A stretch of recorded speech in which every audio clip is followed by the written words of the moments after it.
What is up, everybody? RandomRandomMan here, in front of some of my Blu-ray collection, bringing you this intro apart from the rest of the video, as like with my reviews for Elvis and the Black Phone back in June, I did these reviews separately from one another and combined them together for the convenience of my own. By the way, here is the time skip for the second review of the video if you wanted to skip right to that one. And while I'm here, and it's been a couple of weeks since my last upload, I wanted to give you all a bit of a life update as I have gotten a new job. Yeah, for those that don't know, I used to work part-time at two separate libraries, and when I got back from vacation earlier in July, my first library I worked at offered me a full-time gig, and I took it. So yeah, that was a huge step for me to take, and it was sadly marred by bad timing because a couple of days before I started that new position and one day before I left my second job, my abuelito / my grandpa passed away, and I had a lot on my mind at the time, and I still do to some extent now, but I have to consider a lot of factors for how lucky I am to be where I am today, and I do not take the opportunities I have been given for granted, and I'm still keeping my head up high for the most part and pushing through this next part of my career outside of this hobby that I still enjoy doing. So yeah, that's just about it. Enjoy the rest of the video, and RIP Abuelito, I miss you.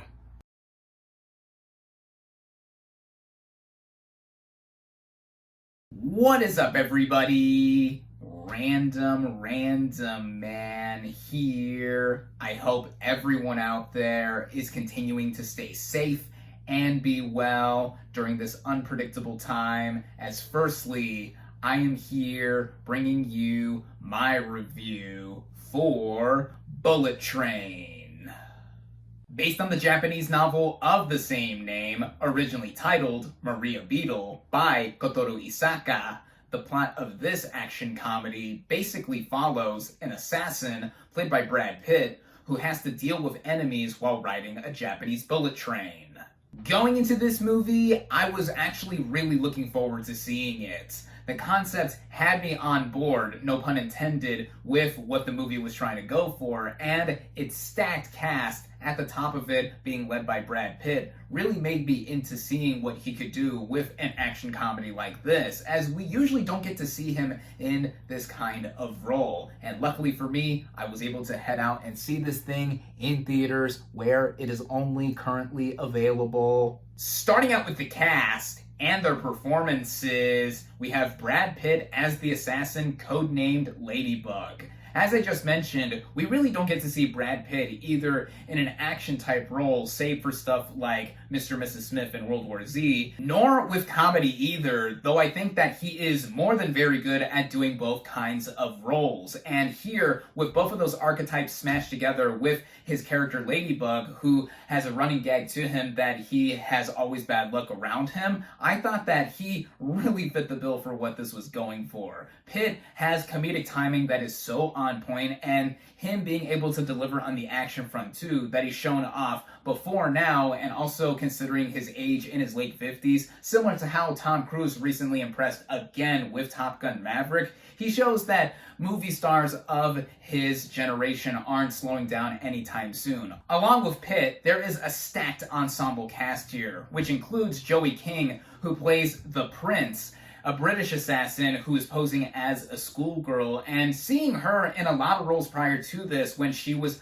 a younger actress has shown her grow into someone who is now playing a vile character who looks sweet on the outside, playing up the young girl trope, but really has something devious under her. And I thought that she was pretty good here. There's also Brian Tyree Henry and Aaron Taylor Johnson as Lemon and Tangerine, respectively, brother assassins who stole a lot of the show here with their banter back and forth, complete with a bunch of British humor, with Henry's character specifically being an avid fan of Thomas the Tank Engine, which that was something played up throughout the entire film. I mean, I grew up with Thomas personally, so a lot of the references and comparisons here I thought were pretty apt. Other noteworthy players include Hiroyuki Sanada and Andrew Koji as a father and son respectively from Japan out for their own bit of revenge.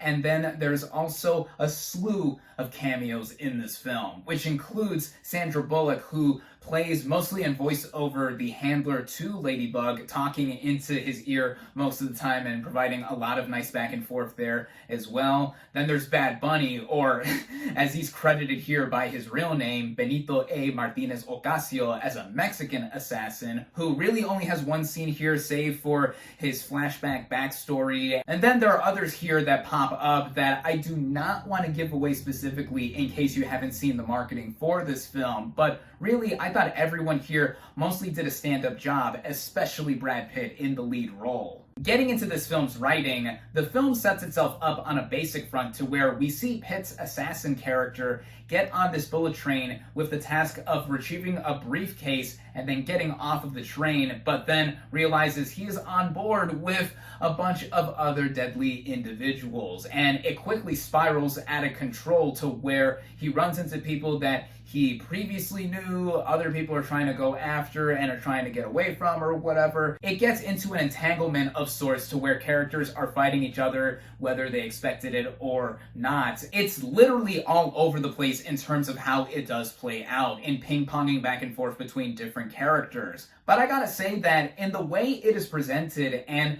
we see all of it eventually play out with the fast pace that this movie goes along, just like the train that they're all riding, it's something that I think works in the movie's favor to where we see a lot of the comedy come out. Also, it being balanced out by how stylistic this movie is, with the whole background of Japan, the train itself going from Tokyo to Kyoto, and how we see these characters trying to navigate this really limited amount of space with 16 cars. Yeah, sometimes the plot doesn't make sense altogether before it gets quickly explained or written off in terms of certain revelations and such, but with how fast-paced the movie is and how it keeps going into itself with the action as well, this is the kind of movie where one would have to quickly realize that if you're either in for this ride or not, it's a bonkers movie, to put it lightly. And I have to be honest with how I was so in with this ride as it began and seemed like it never stopped in the midst of it all, which gets me into the presentation of this movie and specifically the directing by David Leitch, who before this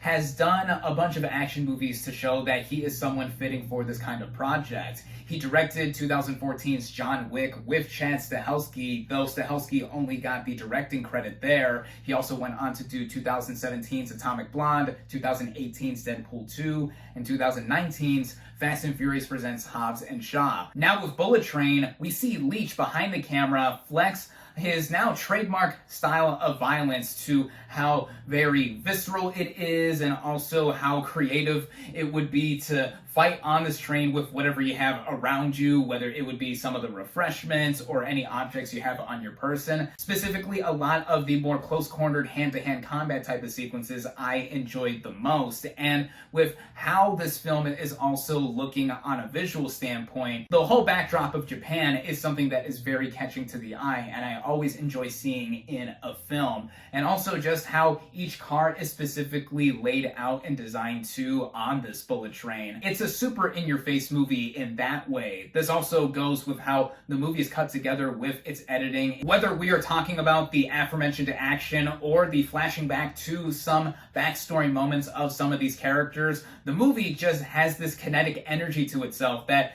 really never lets up, and it was something I was into, as I said before. It also helps that the way it is all tied together too, with some of the comedy and me and my audience laughing it up the entire time. I thought this movie was so hilarious, one of the funniest I've seen all year, to even how this film just keeps going and it feels like there's a lot of things being thrown at us. I just was so into how thrashing this was as an experience throughout. It all ran together at just over 2 hours in length, and I thought that was just about the right running time for this film, as in the way of issues, I did feel like it was rearing itself to be a little bit more preposterous than it was already being by its third act, and how extended it was there, and just how it was all trying to come together. Again, one is going to know very quickly early on if they're going to be into this movie or not, with the way certain characters are introduced and just how it plays up its whole stylistic angle, right down to some famous songs being done in Japanese, like Staying Alive. I was into all that for the most part, as I said, and I only found some details here and there that could have been shined up more to really feel like it was something that was a more polished product. Like, for example, it's obvious a lot of green screen and CGI was used for certain sequences, especially towards the end with certain backdrops here and there. The way characters' bodies are flying all over the place and the way characters get taken down in some instances, it's obvious that some computer work was aiding all of that. Even with those issues, I had a blast with Bullet Train. This is one of the most fun times I've had watching a movie in a theater this year, both on action and comedic standpoints, but I can see why some wouldn't be so into this movie. The reactions to this, at least critically, have been mixed, but as I said, you're either going to be along for this ride literally or not, and the way it all played out, I really thought it delivered on what it was trying to go for. I definitely recommend it. With that, my final verdict for Bullet Train is 4 out of 5 stars. Finally, here is my review for Prey. Now, the plot of this period sci-fi action horror film basically follows Naru, played by Amber Midthunder, a skilled Comanche Nation warrior who tries to protect her tribe from a highly evolved alien predator that hunts humans for sport, played by Dane DeLigro. Going into this movie, I was very curious to see it, as it is the 5th entry in the Predator film franchise and also serves as a prequel to all of those preceding films. Now, to give a quick rundown as to what I think of the Predator franchise overall, the 1987 original film starring Arnold Schwarzenegger is considered a classic of the 1980s within the action genre, and I would agree from what I remember, and I say from what I remember as the last time I recall seeing any of it was over a decade ago when I was a freshman in high school. Then there's the sequels that followed it, which I've never seen. I have not seen Predator 2, nor Predators, nor The Predator, the most recent entry that came out a few years ago, which attempted to reboot the series, but to no avail, and now we have Prey. This just became available to stream on Hulu here in the US, and it had my eye towards it because it takes place over 300 years ago, well before the original Predator film, of course, and sees a group of Native Americans encountering this alien. Which, speaking of that, starting out with the cast and their performances, we have Amber Midthunder as Naru, a skilled hunter and tracker who sees to prove herself within her Comanche Nation tribe. But she faces adversity when they don't trust her in that she has seen this alien predator roam around their land, and also because she is a woman, and I think Midthunder gives a really star-making performance here. I have not seen her in anything prior to this, but seeing the physicality she brought on screen and also exuding a lot of the resourcefulness that her character showed, it had me gravitated towards her throughout the entirety of the film. She gives one of my favorite film performances of the year thus far, and the majority of the rest of the cast are made up of Native American or Comanche Nation actors, which is great representation to see on screen. This includes Dakota Beavers, who plays Tabe, the brother to Naru, who is also a skilled warrior himself and is compassionate towards his sister, though he still has to maintain his image. This is actually his first ever acting credit, and I'm impressed with what he did here, along with what Midthunder did as well, because the way he also works with the action sequences and also how he just composes himself as a very stoic character, it made for a bold performance that I enjoyed a lot as well. Then there's Dane DeLigro as the Predator himself, and he is a former former professional basketball player, and one could tell, and though of course he doesn't have lines, he just screams and growls like the Predator does, I thought that what he brought to the table really gave an impression as well, like the rest of our main players here. There's also the dog that plays Sorry that I want to give a shout out to, who tags along with Naru throughout the whole journey. Getting into the writing of this film, this movie is set up to where we do follow the Comanche Nation tribe for a bit, as we see the lives of Naru and her brother just go on day to day with them hunting and also providing for their tribe. But then Naru encounters the Predator in more ways than one, and she tries to warn everybody about what imminent danger is coming. With that, the movie wastes little time in getting across the necessary characterization for our main players and seeing the Predator going around hunting for sport as the alien does. I should also note that this movie is available to watch in 2 different audio tracks, one in English and the other one in Comanche. I opted to watch the Comanche version as it's a rarity to see a mainstream movie like this, one with a known property like Predator, to be presented in any language other than English. And though it was dubbed, I was paying attention more to what was going on with the visuals, with me having to read the subtitles as well. Some have also noted that the English that is spoken in this movie is too modern for something that takes place 3 centuries ago, but I didn't mind that too much. I also didn't mind that when the plot line involving French fur trappers came in, the subtitles did not translate the French that was on screen. The movie was already so visual anyway that I was already locked in with what was going on. Side note, hours later, I actually ended up watching this again with some cousins at a party in English this time, and yeah, most of what I have said involving language holds up with this viewing. Just wanted to mention that. Which brings me into talking about the directing by Dan Trachtenberg. This is his second feature film after 2016's 10 Cloverfield Lane, which I love. One of my favorite films from that year, and easily my favorite of the Cloverfield franchise. And what he does here, like he did in that previous film, is give us a sense of how to build tension. He knows how to do that with a lot of subtleties that are within the visuals that we see, and also how we get to know the character, our main character, who is trying to be resourceful and figure out how to get out of the main situation that they are in. Given Prey takes place a lot in the woods and wilderness and open plains, we see Naru going around seeing how she is able to track and possibly kill the Predator on her own. It's also tightly focused on a directing scale there, and then going into some technical merits, this movie is a standout for sure as well. I think that the way this movie is shot with its cinematography, it gives us a lot of crisp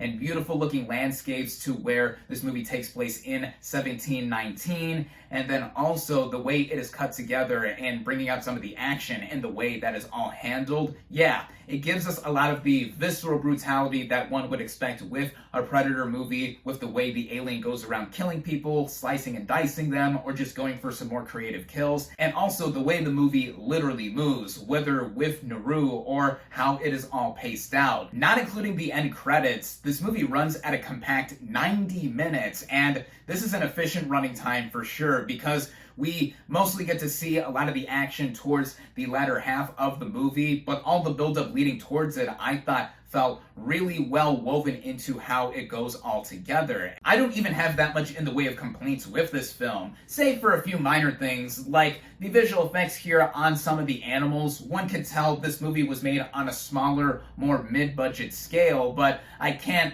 give the filmmakers too much flack for it, because what we mainly see is the Predator going around killing humans, and all of that I thought was mostly fine and played well on my TV right behind me, which does bring up how this movie does have a huge detriment on it, to where I wish it got a theatrical release. It is disappointing to see a movie like this with such quality, I feel, be relegated to a straight-to-streaming release, as critics that got to see this movie prior to its release were screened it in theaters, which I thought, wow, what luck to be able to have experienced a movie like this on the big screen. But in one sense, this movie being readily available on Hulu here in the US and Disney Plus and Star Plus and other territories, territories is something that will give a bigger accessibility factor for people to see a film like this, because I do think this is something that could be a hit. It is certainly a hit with me, as if you couldn't already tell by now, I loved Prey. This is such a surprise treat, whether looking at it as a film on its own or as a prodigious Predator prequel. This is one of my favorite films of the year thus far. I highly